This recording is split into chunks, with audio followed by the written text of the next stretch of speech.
नमस्कार, राम राम साथियों। आप देख रहे हैं एफपीओ समाचार चैनल। आज साथियों 10 अप्रैल को मैं शंभू दयाल शर्मा आपको पश्चिम बंगाल की कुछ महत्वपूर्ण रिपोर्ट लेकर आया हूं साथियों, जिस खबर को जानने के लिए आप बीते 10 से 15 दिनों से परेशान हैं। हालांकि मैं इस खबर को अच्छे तरीके से आज से 15 दिन पहले दे चुका हूं आपको, लेकिन मैं देख रहा हूं चारों तरफ इस खबर को लेकर तमाम सारे लोग तमाम सारी तरीके से भ्रामक खबरें फैला रहे हैं। और इसका सबसे बड़ा जो स्रोत है वो साथियों पश्चिम बंगाल है। पश्चिम बंगाल से बड़े तौर पर कल मैं देख रहा था, परसों भी देख रहा था, कई सारे यूट्यूब चैनल चलाने वाले भाई इस खबर को लेकर बहुत सारी भ्रांतियां लोगों के बीच फैला रहे हैं। वहीं बहुत सारे लोग इसको तोड़ने का भी प्रयास कर रहे हैं, लेकिन उनके बस में नहीं हो पा रहा है। तो मैं फिर साथियों इसका एक समुचित सॉल्यूशन लेके आया हूं आपके लिए, जिससे आप ये अच्छे से और दस्तावेज के साथ, पूरे प्रमाण के साथ ये समझ सकें कि पश्चिम बंगाल में आलू की स्थिति क्या है, कितना भंडारण हुआ है हकीकत में, और कितना वहां पर आलू पैदा हुआ था, और क्या स्थिति वहां के किसानों की है, और क्या वहां की सरकार किसानों के लिए कर रही है, और वहां के व्यापारी भाई किसानों के साथ क्या व्यवहार कर रहे हैं।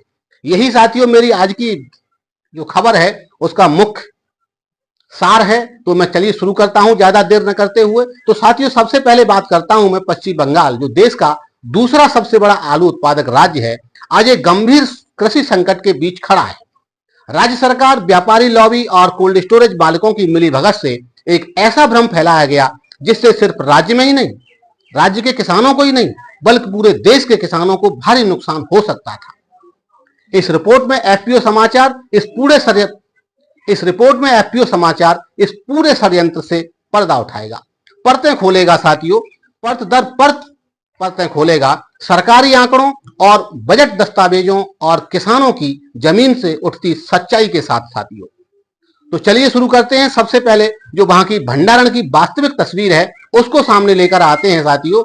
तो सबसे पहले मैं आपको एक पश्चिम बंगाल का 2025-26 के लिए जो बजट दस्तावेज है ये देखिए आप, ये आपको दिख रहा है स्क्रीन पर। बजट दस्तावेज जो पश्चिम बंगाल का इसी साल फरवरी के महीने में 2025 में पश्चिम बंगाल सरकार ने जारी किया है अपने सदन के अंदर। इसके प्रश्न नंबर 26 पे आप देखेंगे, जिस पे लिखा हुआ है कि राज्य में 620 कोल्ड स्टोरेज इकाइयां हैं और जिनमें साथियों 87 लाख मीट्रिक टन आलू का भंडारण हो सकता है। सॉरी, यहां मैं गलत बोल दिया, इसमें 87 लाख मीट्रिक टन पदार्थ या वस्तुओं का भंडारण हो सकता है जो ठंडे में रखने योग्य है। लेकिन यहां अब एक बात और आ जाती है, यह क्षमता देश की सबसे बड़ी कोल्ड स्टोरेज क्षमताओं में से एक हो सकती है। यानी उत्तर प्रदेश के बाद पश्चिम बंगाल में सबसे बड़ी कोल्ड स्टोरेज क्षमता है। ये मैं अपनी तरफ से एक शब्द भी नहीं बोल रहा साथियों, सिर्फ समझाने के लिए छोटा मोटा आपके लिए सहयोग कर रहा हूं। मैं जो बजट दस्तावेज में लिखा हुआ है 2025-26 के में पश्चिम बंगाल सरकार के में, और जो इसी साल फरवरी के महीने में पेश किया गया है उसके अनुसार बोल रहा हूं। उसके बजट दस्तावेज के प्रश्न नंबर 26 पर यह लिखा गया है कि इस साल कोल्ड स्टोरेज क्षमता जो पश्चिम बंगाल में है वो साथियों 67 लाख मीट्रिक टन की है। अब इसमें से लगभग, इसी के अंदर लिखा हुआ है, इसमें से लगभग 70 से 80% उपयोग आलू भंडारण के लिए किया जाता है। यानी लगभग मैं इसको 80% मान लेता हूं जो दस्तावेज के अनुसार है, तो लगभग हो जाता है साथियों 69.5 lakh ton metric ton. 69.5 lakh metric ton यानी 69.6 लाख मीट्रिक टन वर्ष 2025 में पश्चिम बंगाल के अंदर आलू कोल्ड स्टोरेज क्षमता है। अब साथियों मैं वहां के कुछ मीडिया हाउस और वहां के तमाम सारे सोर्सों के अनुसार और वहां के जो तमाम सारे कोल्ड स्टोरेज यूनियन और तमाम सारी यूनियन की तरफ से जो खबरें आ रही हैं उसके अनुसार मैं अगर बात करता हूं तो 91% हिस्सा इस साल जो वहां पर कोल्ड स्टोरेज क्षमता थी उसका भर चुका है। अगर मैं उसके हिसाब से बात करता हूं आपसे, तो 91 अगर मैं करता हूं तो लगभग आपका भंडारण जो पश्चिम बंगाल में हुआ है वो 63.33 लाख मीट्रिक टन आलू का कोल्ड स्टोरेज हुआ है। ये भी 2025-26 के बजट में है साथियों। अब 1 मीट्रिक टन आलू को मैं अगर 20 पैकेट में डिवाइड करता हूं, यानी 1 मीट्रिक टन आलू में अगर 20 आलू के पैकेट होते हैं, तो इस वर्ष बजट दस्तावेज के अनुसार पश्चिम बंगाल के कोल्ड स्टोरेज में लगभग 12.5 करोड़ पैकेट आलू का कोल्ड स्टोरेज किया गया है। अब देखिए भ्रम कहां से शुरू हुआ। भ्रम शुरू हुआ जब पहले ही जनवरी और फरवरी के महीने में तमाम संगठनों के द्वारा यह दावा किया जा रहा था कि पश्चिम बंगाल में इस साल लगभग 14 करोड़ 15 करोड़ इस प्रकार से आलू का उत्पादन होगा। तो ये साथियों पैकेट का वो साथियों गलत साबित हुआ है और वो टोटल भ्रामक खबरें थी। ये क्यों भ्रामक खबरें पश्चिम बंगाल की तरफ से फैलाई जा रही हैं, वहां के तंत्र की तरफ से फैलाई जा रही हैं, मैं आगे इस वीडियो में ये भी साथियों खुलासा करूंगा। तो एफपीओ समाचार ने ये बात 23 मार्च को ही आपको बता दी थी। 23 मार्च 2025 को मैंने टोटल वहां का पश्चिम बंगाल का अपने इन्हीं दस्तावेजों के आधार पर जो पश्चिम बंगाल सरकार ने इस साल फरवरी के महीने में और अपने सदन में पेश किए थे, उनके आधार पर ही मैंने आपको ये बता दिया था। हमारे जो मैंने विश्लेषण आपको दिया था उस समय साफ साफ ये कहा था अपनी रिपोर्ट में आज से 15 दिन पहले कि पश्चिम बंगाल के अंदर जो कुल आलू का उत्पादन हुआ है वो लगभग 70 से 75 लाख टन के बीच रहा है। और मैंने आपको ये बता दिया था पश्चिम बंगाल में 5% जमीन कम थी और साथियों आलू की पैदावार भी पिछले साल की तुलना में कम हुई है और वहीं कच्चे में भी पश्चिम बंगाल में आलू बड़ी मात्रा में खोदा गया था। तो उन सब चीजों को निकाल के इस साल पश्चिम बंगाल में 70 से 75 लाख टन आलू था, जिसे साथियों या तो कोल्ड स्टोरेज में जाना था या खेतों से बिकना था। तो जब पश्चिम बंगाल के अंदर आप देख रहे हैं जब कोल्ड स्टोरेज क्षमता ही इतनी है तो आलू भर कहां जाएगा।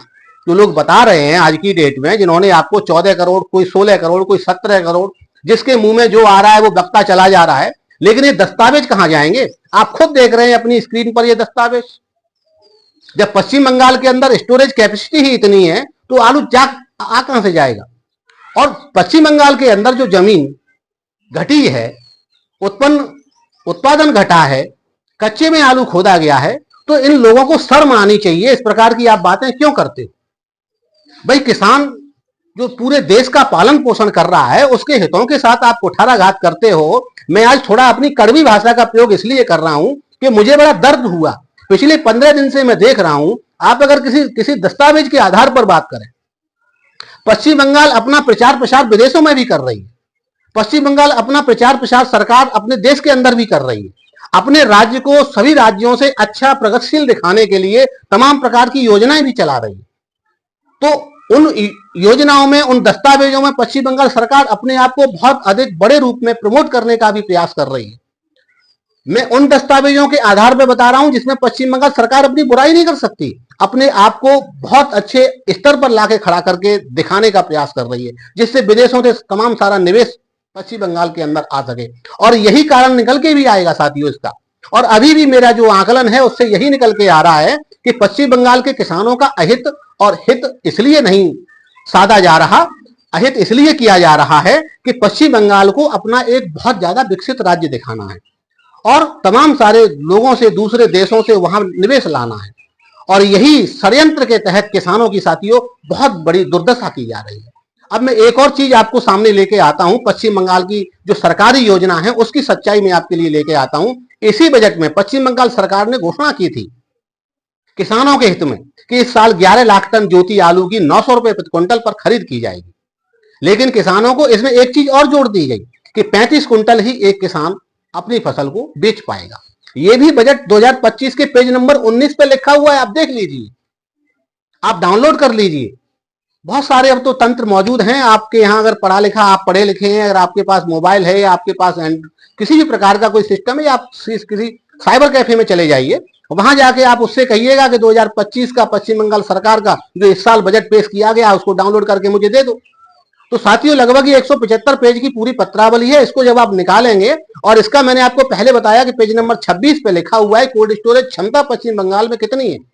अब मैं आपको बता रहा हूं कि पेज नंबर 19 पे लिखा हुआ है कि पश्चिम बंगाल सरकार ने इस साल 11 लाख टन आलू की खरीद का अपना एक घोषणा की थी और जिसमें 900 रुपए प्रति क्विंटल का उसने ज्योति आलू का एक रेट निर्धारित किया था।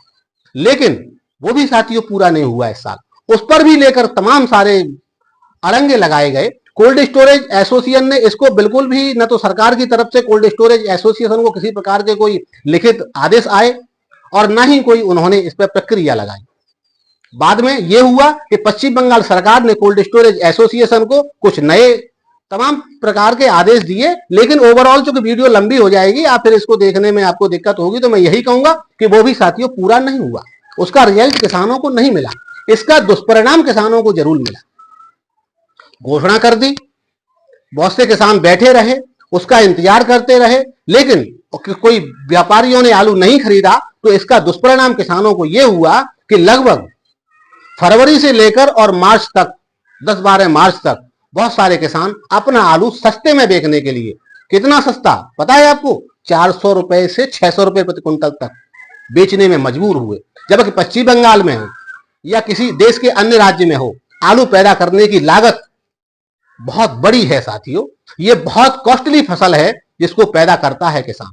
लगभग 30 से 35 हजार प्रति बीघे की इसके लिए लागत आती है, वो भी तब जब आप सारी प्रक्रियाएं नॉर्मल तरीके से कर रहे हैं। अगर आप कोई विशेष तरीका अपनाते हैं अपनी खेती को करने के लिए, तो साथियों बीज ही इतना कॉस्टली हो जाता है जिसकी सीमा नहीं है।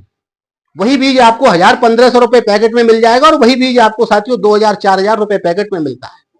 और एक बीघे खेत को बोने के लिए साथियों सभी क्षेत्रों में अलग अलग प्रकार के बीघे होते हैं। पश्चिम बंगाल में बीघा होता है लगभग 33 डेसीमल का, तो वहां साथियों वहां के अलग खर्चे हैं। अब साथियों मैं बात करता हूं पश्चिम बंगाल में एक और सबसे बड़ी समस्या है जो किसानों के सामने है। पश्चिम बंगाल की वहां की जो सहकारी समितियां हैं वो बिल्कुल जीरो पड़ी हुई है।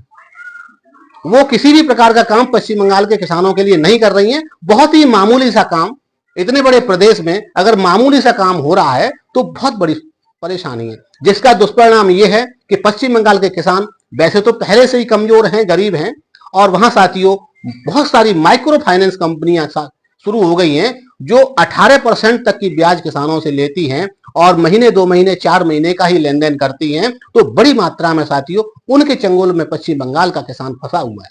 जबकि सरकार की स्कीम है, केंद्र सरकार की स्कीम है कि 8% ब्याज पर किसानों को बहुत सारा पैसा मिल सकता है अपनी फसलों को उगाने के लिए, उनका अच्छे से निष्पादन करने के लिए। वहीं उस पर 4% ब्याज की सब्सिडी भी होती है, लेकिन इन योजनाओं का लाभ पश्चिम बंगाल के किसानों को नहीं मिल रहा। वहां तो साथियों माइक्रो फाइनेंस कंपनियां हैं और वो अपने बारे न्यारे कर रही हैं।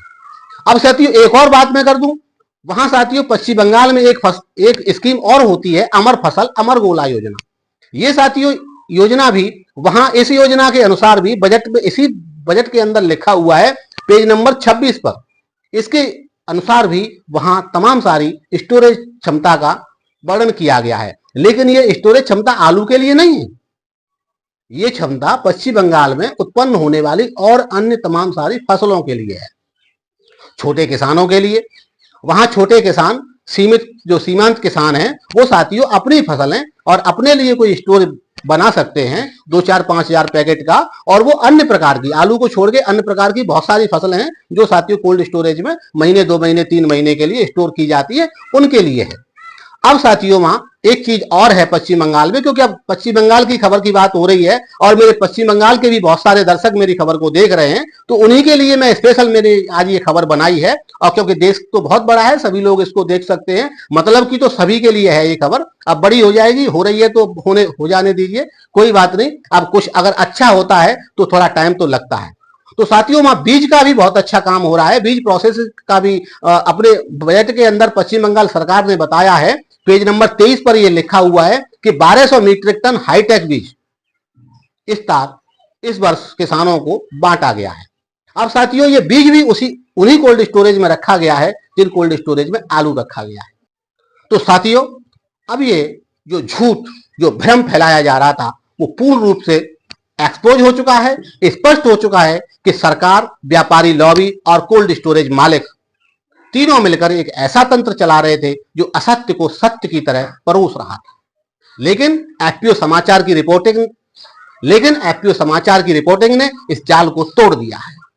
हमने आपको दस्तावेजों के साथ ये बताया है कि बजट 2025 और 2025 में क्या लिखा है, कौन से पृष्ठ पर क्या दर्ज है, और यही होता है असली एक न्यूज चैनल का काम।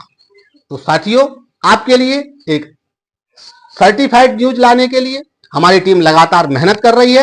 अंत में आपसे यही कहना चाहूंगा, पश्चिम बंगाल की यह साजिश जो उत्पादन, भंडारण, बीज और सरकारी सहायता के नाम पर रची गई थी, अब देश के सामने उजागर हो चुकी है। एफपीओ समाचार आपके लिए लाया है यह सच्चाई जो छिपाने के लिए करोड़ों खर्च किए गए, लेकिन किसान की आंखों और जमीन ने इसे सच में बता दिया। साथियों, यदि आप इस रिपोर्ट के दस्तावेज खुद देखना चाहते हैं तो आप इन्हें डाउनलोड कर लीजिए। इंटरनेट पर जाइए और इनको आप डाउनलोड कर लीजिए। लिखिए पश्चिम बंगाल सरकार बजट 2025, आपके सामने एक दस्तावेज होगा, उसे डाउनलोड कर लीजिए पीडीएफ फॉर्मेट में। लिखिए बजट 2025, पीडीएफ फॉर्मेट में मिल जाएगा। उसके अलावा विदेशों में निवेश प्रोत्साहन के लिए एक ब्रोशर, उसे भी आप डाउनलोड कर सकते हैं। लिख दीजिए, आ जाएगा। लेकिन फिर भी अगर आप ऐसा नहीं कर सकते हैं तो एफपीओ समाचार के व्हाट्सएप चैनल पर आपको ये सब कुछ फ्री मिल जाएगा। आप वहां जाइए, हमारा अपने आप व्हाट्सएप में देखिए। व्हाट्सएप में जब आप एफपीओ समाचार चैनल खोलेंगे तो आपको मिल जाएगा, वहां से आप फ्री में डाउनलोड कर सकते हैं। तो देखते रहिए एफपीओ समाचार, क्योंकि हम बोलते हैं जो कोई और नहीं बोलता। साथियों, पश्चिम बंगाल सरकार की इस खबर के साथ किसानों के हित में आगरा से शंभुजाल शर्मा। धन्यवाद साथियों। अंत में मैं आपसे यही कहूंगा, आपको अगर वीडियो अच्छा लगा हो, हमारा काम अच्छा लगा हो, तो प्रोत्साहन के लिए वीडियो को लाइक करें, शेयर करें, और अगर चैनल आपने सब्सक्राइब नहीं किया है तो जल्दी से सब्सक्राइब कर लीजिए।